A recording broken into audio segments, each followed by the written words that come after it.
ጤና ይስጥልን የተወደዳችሁ የመሃል ሚዲያ አድማጭ ተመልካቾቻችን እንደምን ውላችኋልን? ሆዞትር በዚህ ሰዓት ወደ እናንተ የሚደርሰው መሃል ዜናችን ተጀምሯል። በቅድሚያም ዋና ዋናዎቹን እናስቀድም። ህወሓት ዳግም ወደ ጦርነት ክልሉን ለማስገባት የወሰነውን ውሳኔ የተቃወሙ ከፍተኛ ወታደራዊ አመራሮችን ከኃላፊነታቸው ያነሳ ሌሎችን እየተካ እንደሚገኝ ተሰማ። ጀነራል ሳሞራ የኑስ ህወሓትን አስጠነቀቁ። ጀነራል ሳሞራ የኑስ ለህወሓት መሪዎች ጦርነት ከተጀመረ ቀጣዮቹ ሰለባዎች መሪዎቹና ጀነራሎቹ ናቸው ሲሉ ጠንከር ያለ ማስጠንቀቂያን ሰንዝረዋል። በዝርዝር የምናየው ርዕሰ ጉዳያችን ነው። ከውጭ በአሜሪካና በኢራን መካከል ያለው ውጥረት አደገኛ ደረጃ ላይ ደርሷል ተባለ። እንዲሁም ከውጭ ስፖርታዊ መረጃ በ35ኛ ሳምንት የእንግሊዝ ፕሪሚየር ሊግ መርሃ ግብር ማንቸስተር ሲቲ ከሜዳው ውጭ ኤቨርተንን የሚገጥምበት ጨዋታ ዛሬ በጉጉት ይጠበቃል። ከውጭ በዝርዝር እናየዋለን። ቀደም ብለን ያደረስናችሁ ለዛሬ ለተሰኞ ወደ እናንተ ከምናደርሳቸው ዜናዎቻችን መካከል አበይት ርዕሰ ጉዳዮቻችን ናቸው።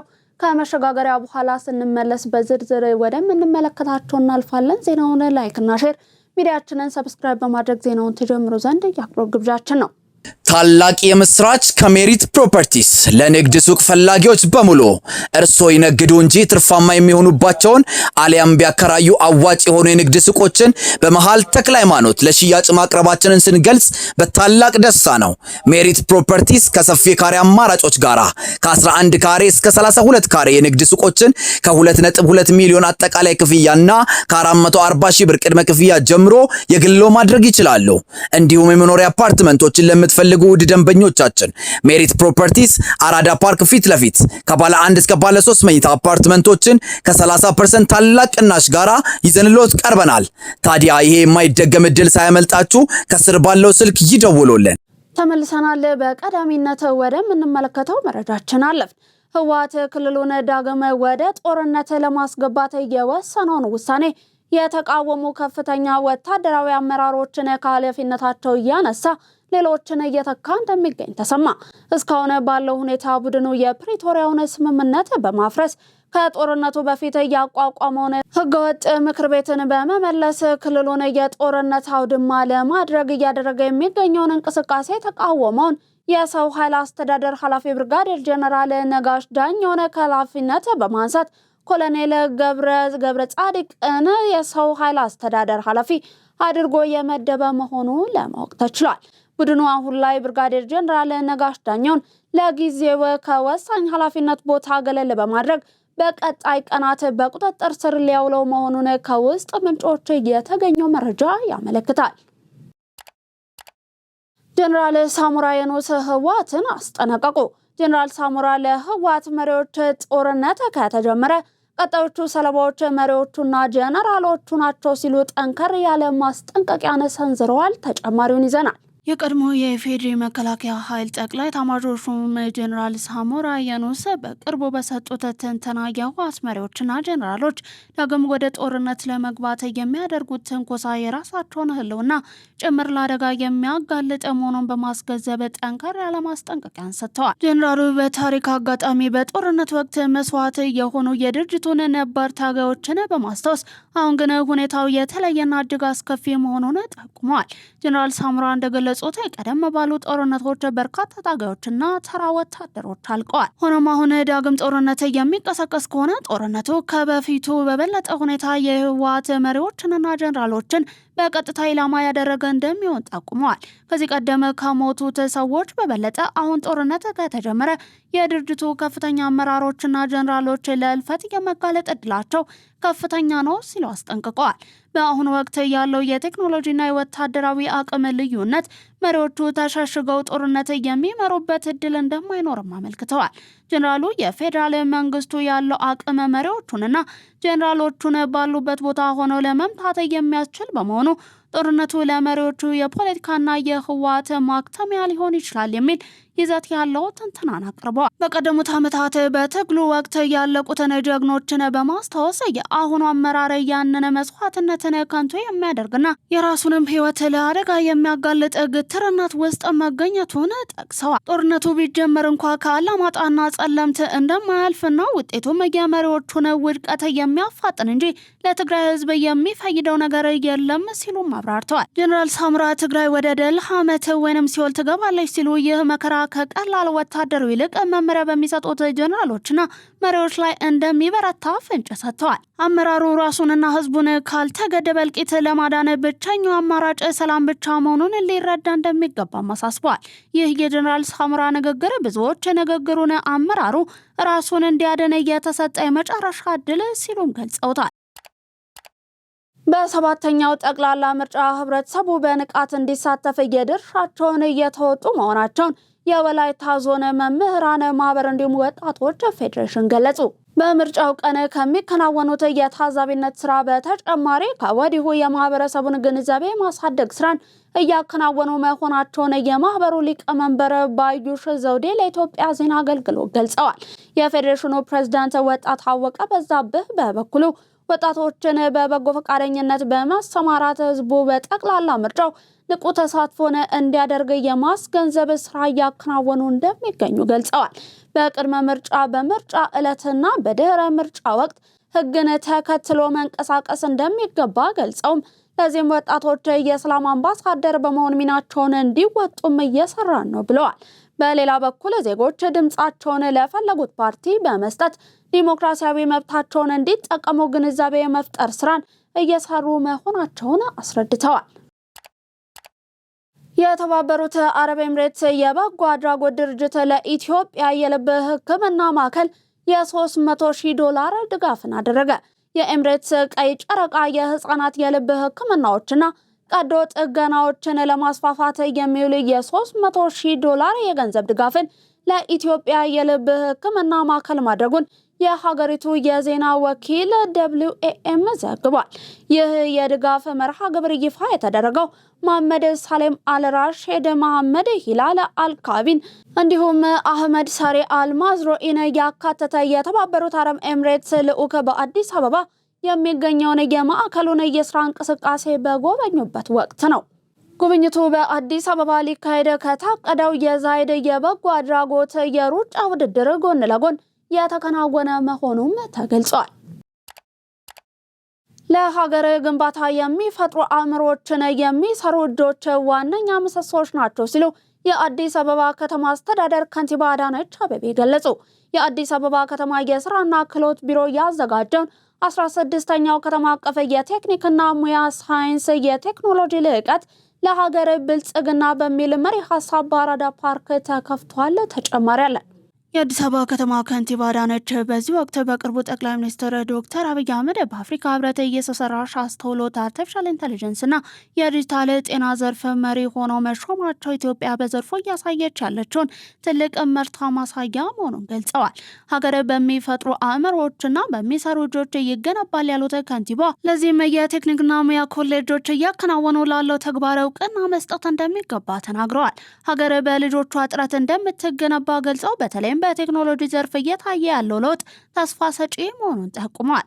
የቴክኒክና ሙያ ዘርፍ ለሀገር የኢኮኖሚ እድገትና ለኢንዱስትሪ ሽግግር መሰረት የሚጣልበት መሆኑንም ገልጸዋል። ቀደም ሲል ከውጭ ሀገር በከፍተኛ የውጭ ምንዛሬ ሲገቡ የቆዩ ምርቶች አሁን ላይ በሀገር ውስጥ በቴክኒክና ሙያ ተቋማት መመረት መጀመራቸውን ጠቅሰዋል። በተለይም በከተማዋ እየተከናወኑ ያሉ ግዙፍ የመሰረተ ልማት ስራዎች የዘርፉ ባለሙያዎች እውቀታቸውንና ጥበባቸውን በተግባር እየታየ መሆኑን ገልጸዋል። ምርቶቹን በሀገር ውስጥ ከመተካት ባለፈ ዓለም አቀፍ ገበያ ላይ ተወዳዳሪ በማድረግ ወደ ውጭ መላክ ላይ ትኩረት ሊደረግ እንደሚገባ አሳስበዋል። ይህ ሂደት ሀገራችን በራሷ አቅም እንድትቆም ትልቅ ማሳያ መሆኑን ገልጸው የከተማ አስተዳደሩ እነዚህን የፈጠራ ስራዎችን ለማስፋፋት የሚያደርገውን ድጋፍ አጠናክሮ እንደሚቀጥል አረጋግጠዋል። በቅርቡ ጠቅላይ ሚኒስትር ዶክተር አብይ አህመድ በአፍሪካ ህብረት የሰው ሰራሽ አስተውሎት አርቲፊሻል ኢንተለጀንስ እንዲሁም የዲጂታል ጤና ዘርፍ መሪ ሆነው መሾማቸው ይታወቃል። ሹመቱ ጠቅላይ ሚኒስትሩ በዘርፉ ላሳዩት አመራርና ኢትዮጵያ በአህጉሪቷ የሰው ሰራሽ አስተውሎት ክህሎትንና የፈጠራ ስራዎችን ለማስፋፋት እየተገበረች ላለችው የላቀ ሚና የተሰጠ እውቅና መሆኑን በወቅቱ ተገልጿል። ሹመቱ ኢትዮጵያ የሰው ሰራሽ አስተውሎት ቴክኖሎጂ ስነ ምግባራዊ መርሆችን በተከተለ መልኩ በማልማት በመመራመር እንዲሁም ተግባራዊ በማድረግ ከአፍሪካ ቀዳሚዋ ሀገር እንድትሆን ለተሰሩ ስራዎች እውቅና የተሰጠ ነው በሚል መገለጹም ይታወሳል። የኢትዮጵያ አየር መንገድ የ2026 የአፔክስ መንገደኞች ምርጫ በአፍሪካ ምርጡ የአየር መንገድ ሽልማትን አሸነፈ። የኢትዮጵያ አየር መንገድ የ2026 የአፔክስ መንገደኞች ምርጫ በአፍሪካ ምርጡ አየር መንገድ ቤስት ኤርላይን ኢን አፍሪካ ሽልማትን በማሸነፍ የአቪዬሽን መሪነቱን አረጋግጧል። ይህ እውቅና የአየር መንገዱ በመላው ዓለም በሚያደርጋቸው በረራዎች ቀልጣፋ፣ ምቹ እንዲሁም አስተማማኝ አገልግሎቶችን ለመስጠት ያለውን ቁርጠኝነት የሚያሳይ ሲሆን ሽልማቱም ሙሉ በሙሉ በመንገደኞች እውነተኛ የጉዞ ተሞክሮ በተሰጠ ድምጽ አማካኝነት ነው። አየር መንገዱ ራዕይ 2040 በተሰኘው ስትራቴጂካዊ እቅዱ በዓለም ካሉ 20 ቀዳሚ የአቪዬሽን ግሩፖች አንዱ ለመሆን እየሰራ መሆኑን በቶጎ፣ ማላዊ፣ ዛምቢያ እንዲሁም ኮንጎ ከሚገኙ አየር መንገዶች ጋር በመተባበር የበርካታ ማዕከላት ስትራቴጂን በመተግበር ላይ እንደሚገኝም ነው የታወቀው። በትምህርት ቤቶች የሚታየውን የመጽሐፍ እጥረትን በዘላቂነት ለመፍታት በ2019 የትምህርት ዘመን ከ36 ሚሊዮን በላይ መጽሐፍትን እንደሚያሳትም የትምህርት ሚኒስትር ፕሮፌሰር ብርሃኑ ነጋ አስታወቁ። በዚህ ርዕሰ ጉዳይ ዙሪያ ዝርዝር ዘገባው እንደሚከተለው ይቀርባል። ሚኒስትሩ እንደገለጹት ቀደም ሲል ባከናወነው የመጀመሪያ ዙር 23.9 ሚሊዮን የአንደኛና የመካከለኛ ደረጃ መጽሐፍትን አሳትሞ ለክልሎች ተደራሽ ተደርጓል። ይህም የተማሪ መጽሐፍ ጥምርታውን ወደ 1 ለ2 ያቀረበው ቢሆንም ለትምህርት ጥራት በቂ ባለመሆኑ ተጨማሪ ግዢና ህትመት ማስፈለጉ ተጠቁሟል። በመሆኑም 36 ሚሊዮን መጽሐፍትን ለማሳተም ዝግጅት ተደርጓል ያሉት ፕሮፌሰር ብርሃኑ ነጋ እነዚህ መጽሐፍት በ2019 ዓ.ም መጀመሪያ ላይ ወደ ሀገር ውስጥ ገብተው ስርጭት እንደሚጀመር ገልጸዋል። ይህም ክልሎች በራሳቸው አቅም ከሚያሳትሟቸው መጽሐፍት ጋር ተዳምሮ እያንዳንዱ ተማሪ በሁሉም የትምህርት አይነቶች የራሱ መጽሐፍት እንዲኖረውና የተማሪ መጽሐፍ ጥምርታውን ለማድረግ እንደሚያግዝ አስታውቀዋል። የአንደኛና የመካከለኛ ደረጃ ተማሪዎች የመጽሐፍ አቅርቦት የክልሎች ኃላፊነት ቢሆንም ያለውን ክፍተት ለመሙላትና የትምህርት ጥራትን ለማሻሻል ሚኒስቴር መስሪያ ቤቱ ከልማት አጋሮች ጋር በመተባበር የገንዘብ ድጋፍ በማፈላለግ የህትመት ስራን እያከናወነ እንደሚገኝ አብራርተዋል። ከ2 ዓመታት በፊት በትምህርት ሚኒስቴር ዋና ኃላፊነት በአዲሱ ካሪኩለም መሰረት 43 ሚሊዮን የሚደርሱ የሁለተኛ ደረጃ ትምህርት መጽሐፍት ታትመው በሁሉም ክልሎች ተዳርሰዋል። የሁለተኛ ደረጃ ትምህርት የተማሪና የመጽሐፍት ጥምርታውን ወደ 1 ለ1 ማድረስ መቻሉንም ነው ያስረዱት። በግብርናው ዘርፍ የተጀመሩ ኢኒሼቲቮችን በማስፋፋትና ምርታማነትን በማሳደግ ህዝቡን ከተረጂነት የማላቀቅ ስራ በስፋት እየተከናወነ መሆኑን የሐረሪ ክልል ምክትል ርዕሰ መስተዳደር ሮዛ ኡመር ገለጹ። ለእርሻ የሚውል ሁሉንም መሬት በማረስ ምርትና ምርታማነትን የማጎልበት ስራ ተግባራዊ መደረጉን የገለጹት ወይዘሮ ሮዛ የሚከናወኑ የግብርና ስራዎችን ከዝናብ ጥገኝነት ለማላቀቅ የመስኖ ግድቦች ግንባታ እየተከናወነ ነው ብለዋል። በዚህም መሰረት አርሶ አደሩ የከርሰ ምድር ውሃን የፀሐይ ኃይልን በመጠቀም አትክልትና ፍራፍሬን እንዲያለማ መደረጉን ለኢትዮጵያ ዜና አገልግሎት አስረድተዋል።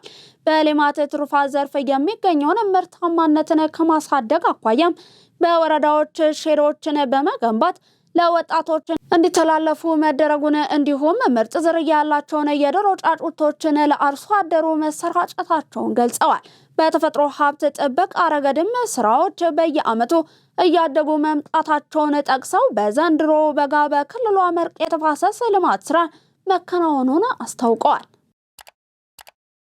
የኤሌክትሪክ ተደራሽነትን ለማስፋፋት መጠነ ሰፊ ተግባራት እየተከናወኑ መሆኑን የኢትዮጵያ ኤሌክትሪክ አገልግሎት አስታወቀ። የኢትዮጵያ ኤሌክትሪክ አገልግሎት ዋና ስራ አስፈጻሚ ኢንጂነር ጌቱ ገረመው ለኢትዮጵያ ዜና አገልግሎት እንደገለጹት አገልግሎቱ ፍትሃዊ የኤሌክትሪክ ተደራሽነትን ለማረጋገጥ ባከናወነው ዘርፈ ብዙ ስራ ከዋናው ግሪድና ከግሪድ የራቁ በርካታ አዳዲስ አካባቢዎችን ተጠቃሚ ማድረግ ተችሏል ብለዋል። በበጀት ዓመቱ ያለፉት 9 ወራት 103 አዲስ የገጠር ከተሞችና መንደሮች የኤሌክትሪክ ተጠቃሚ መሆናቸውንም አስታውቀዋል። ከነዚህ መካከልም 82ቱ ከዋናው የኤሌክትሪክ መረብ ግሪድ፣ ቀሪዎቹ ደግሞ በፀሐይ ኃይል አማራጭ ኦፍ ግሪድ የተገናኙ ናቸው ብለዋል። ተደራሽነትን ከማስፋት አኳያም ባለፉት 9 ወራት 423200 አዲስ ደንበኞችን የኤሌክትሪክ ኃይል ተጠቃሚ ማድረግ መቻሉን ጠቅሰዋል። ከነዚህ መካከል 31298 ያህሉ አዲስ የኤሌክትሪክ ተደራሽ በሆኑ የገጠር ከተሞችና መንደሮች ተጠቃሚ መሆናቸውን ነው የገለጹት። በሀገራዊ ምክክር ልዩነቶችን በውይይት ለመፍታት በሚደረገው ሂደት የድርሻቸውን ለመወጣት ዝግጁ መሆናቸውን በሸበሌ ዞን የጎዴ ከተማ የሀገር ሽማግሌዎች ገለጹ። በኢትዮጵያ ዘላቂ ሰላምን ለማረጋገጥ እየተከናወነ ባለው ሀገራዊ ምክክር ሂደት ንቁ ተሳትፎ እንደሚያደርጉም ገልጸዋል። ልዩነቶችን በውይይት ለመፍታት የኢትዮጵያ ሀገራዊ ምክክር ኮሚሽን እያከናወነ ያለው ተግባር የሚደገፍና ሰላማዊ የመፍትሄ ባህልን የሚያጠናክር መሆኑን የሀገር ሽማግሌ ሱልጣን ቃሊብ ሱልጣን ድእሰ አብዲ አስረድተዋል። የሀገር ሽማግሌ ሱልጣን አሊ አብዲ በበኩላቸው የኢትዮጵያ ሰላም እንዲጸና እንዲሁም በሀገሪቱ ብሔራዊ መግባባት እንዲጎለብት ኮሚሽኑ እያከናወናቸው ያሉ ተግባራት የሚበረታቱ መሆናቸውን ለኢትዮጵያ ዜና አገልግሎት አስረድተዋል። የኢትዮጵያ ሀገራዊ ምክክር ኮሚሽን ከአጀንዳ ማሰባሰብ ጀምሮ እያከናወናቸው ያሉ ተግባራት ልዩነቶችን በምክክር በመፍታት ለተተኪ ትውልድ ምቹ ሀገርን ለመፍጠር ከፍተኛ ሚና እንዳላቸው አስገንዝበዋል። ኮሚሽኑ አለመግባባቶችን በውይይት ለመፍታት የሚያደርገውን ጥረት ማህበረሰቡ በሰለጠነ መንገድ ሊጠቀምበት እንደሚገባ የመከሩት ደግሞ የሀገር ሽማግሌ ሱልጣን መህዲ ሁሴን ናቸው። የተወደዳችሁ የመሃል ሚዲያ አድማጭ ተመልካቾቻችን እየተመለከታችሁ የምትገኙት ለዛሬ ለተሰኞ ወደ እናንተ እንዲደርሱ የተጠናቀሩትን ከመሃል ሚዲያ የቀን መረጃዎቻችንን ነው። አሁን ደግሞ ከውጭ የዜና ምንጮች ወደ ያዝናቸው እናልፋለን። ታላቅ የምስራች ከሜሪት ፕሮፐርቲስ ለንግድ ሱቅ ፈላጊዎች በሙሉ እርሶ ይነግዱ እንጂ ትርፋማ የሚሆኑባቸውን አሊያም ቢያከራዩ አዋጭ የሆኑ የንግድ ሱቆችን በመሃል ተክለ ሃይማኖት ለሽያጭ ማቅረባችንን ስንገልጽ በታላቅ ደስታ ነው። ሜሪት ፕሮፐርቲስ ከሰፊ ካሬ አማራጮች ጋራ ከ11 ካሬ እስከ 32 ካሬ የንግድ ሱቆችን ከ2.2 ሚሊዮን አጠቃላይ ክፍያና ከ440 ሺህ ብር ቅድመ ክፍያ ጀምሮ የግሎ ማድረግ ይችላሉ። እንዲሁም የመኖሪያ አፓርትመንቶችን ለምትፈልጉ ውድ ደንበኞቻችን ሜሪት ፕሮፐርቲስ አራዳ ፓርክ ፊት ለፊት ከባለ 1 እስከ ባለ 3 መኝታ አፓርትመንቶችን ከ30% ታላቅ ቅናሽ ጋራ ይዘንሎት ቀርበናል። ታዲያ ይሄ የማይደገም እድል ሳያመልጣችሁ ከስር ባለው ስልክ ይደውሉልን። በአሜሪካና በኢራን መካከል ያለው ውጥረት አደገኛ ደረጃ ላይ ደርሷል። አሜሪካ በቁጥጥር ስር ባዋለችው የኢራን መርከብ ላይ የነበሩ 22 የአውሮፕላን ሰራተኞችን ወደ ፓኪስታን ማጓጓዟ ተሰምቷል። ይህ እርምጃ የተወሰደው በሁለቱ ሀገራት መካከል ያለው ዲፕሎማሲያዊ እንዲሁም ወታደራዊ ውጥረት በከረረበት ወቅት መሆኑ ጉዳዩን ዓለም አቀፍ ትኩረት እንዲስብ አድርጎታል። እንደ መከላከያ ምንጮች ገለጻ መርከቧ በቁጥጥር ስር የዋለችው ህገወጥ ተግባር ላይ ተሰማርታለች በሚል ጥርጣሬ ሲሆን በውስጧ የነበሩት ሰራተኞች ግን ለደህንነታቸው ሲባል በአሜሪካ ወታደራዊ አውሮፕላን ተጭነው ወደ ጎረቤት ሀገር ፓኪስታን እንዲወሰዱ ተደርጓል። ይህ ክስተት በባህር ላይ በሚደረጉ የንግድ እንዲሁም ወታደራዊ እንቅስቃሴዎች ላይ ከፍተኛ ተጽዕኖ ሊያሳድር እንደሚችል ስጋትም ተፈጥሯል። እስካሁን የኢራን መንግስት በጉዳዩ ላይ የሰጠው ይፋዊ ምላሽ ባይኖርም እንኳ ድርጊቱ በቀጠናው ያለውን አለመረጋጋት ይበልጥ ሊያባብሰው እንደሚችል ተገምቷል። አሜሪካ የሰራተኞችን ደህንነትን ለመጠበቅ እንዲሁም ሂደቱን በሰላማዊ መንገድ ለመቋጨት ከፓኪስታን ባለስልጣናት ጋር በቅርቡ እየሰራች መሆኑ ተገልጿል። በመጨረሻም ዜና ስፖርት። በ35ኛው ሳምንት የእንግሊዝ ፕሪሚየር ሊግ መርሃ ግብር ማንቸስተር ሲቲ ከሜዳው ውጪ ኤቨርተንን የሚገጥምበት ጨዋታ በዛሬው ዕለት በጉጉት ይጠበቃል። የዛሬ ምሽቱን ጨምሮ 2 ቀሪ ጨዋታዎች የሚቀሩት ማንቸስተር ሲቲ ከአርሰናል ያለው የ6 ነጥብ ልዩነትን ለማጥበብ ወደ ሜዳ ይገባል። በቀጣይ የውድድር ዓመት የአውሮፓ መድረክ ተሳትፎን ለማግኘት እየተፋለመ የሚገኘው ኤቨርተን በበኩሉ ለማንቸስተር ሲቲ ቀላል ተጋጣሚ እንደማይሆን ይጠበቃል። ጨዋታው ምሽት 4 ሰዓት ላይ በአዲሱ ሂልተን ኪንግስተን ስታዲየም ይደረጋል። በሌላ የሊጉ ጨዋታ መርሃ ግብር አሰልጣኙን በማሰናበት የኤፍኤ ዋንጫ የፍጻሜ ተፋላሚ መሆኑን ያረጋገጠው ቼልሲ በስታንፎርድ ብሪጅ ኖቲንግሃም ፎረስትን ያስተናግዳል። በ48.9ኛ ደረጃ ላይ የሚገኘው የምዕራብ ለንደኑ ክለብ ቼልሲ የአውሮፓ መድረክ ቦታን ለማግኘት የሚጫወት ሲሆን ጨዋታው ቀን 11 ሰዓት ላይ ይጀምራል። የተወደዳችሁና የተከበራችሁ የመሃል ሚዲያ አድማጭ ተመልካቾቻችን ለዛሬ ለተሰኘው ወደ እናንተ እንዲደርሱ ያጠናቀርናቸውን የቀን መረጃዎቻችንን አበቃን። ምርጫችሁ አድርጋችሁ ስትመለከቱን ስለነበር እጅግ እናመሰግናለን። ዜናውን ላይክና ሼር ሚዲያችንን ሰብስክራይብ በማድረግ ቤተሰብነታችሁን ታጠናክሩ ዘንድ የአክብሮት ግብዣችንን እያቀረብን ከዩቲዩብ ባለፈ በቴሌግራም በፌስቡክ እንዲሁም ቴሌግራም ገጾቻችን ተጨማሪ የመሃል ሚዲያ ይዘቶችን መመልከት እንደምትችሉ ኮዲው መግለጽ እንወዳለን። በኔ ቦታ በቃው ሰናይ ቀን ተመኘን።